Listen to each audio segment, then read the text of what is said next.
اللہ اس بات سے آر نہیں کرتا کہ مچھر یا اس سے بڑھ کر کسی چیز مثلا مکھی مکڑی وغیرہ کی مثال بیان فرمائے۔ اب جو مومن ہیں وہ یقین کرتے ہیں کہ وہ ان کے پروردگار کی طرف سے سچ ہے، اور جو کافر ہیں وہ کہتے ہیں کہ اس مثال سے اللہ کی مراد ہی کیا ہے۔ اس سے اللہ بہتوں کو گمراہ کرتا ہے اور بہتوں کو ہدایت بخشتا ہے، اور گمراہ بھی کرتا ہے تو نافرمانوں ہی کو، جو اللہ کے اقرار کو مضبوط کرنے کے بعد توڑ دیتے ہیں، اور جس چیز یعنی رشتہ قرابت کے جوڑے رکھنے کا اللہ نے حکم دیا ہے اس کو قطع کیے ڈالتے ہیں اور زمین میں خرابی کرتے ہیں۔ یہی لوگ نقصان اٹھانے والے ہیں۔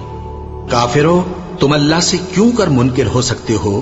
جس حال میں کہ تم بے جان تھے تو اس نے تم کو جان بخشی، پھر وہی تم کو مارتا ہے، پھر وہی تم کو زندہ کرے گا، پھر تم اسی کی طرف لوٹائے جاؤ گے۔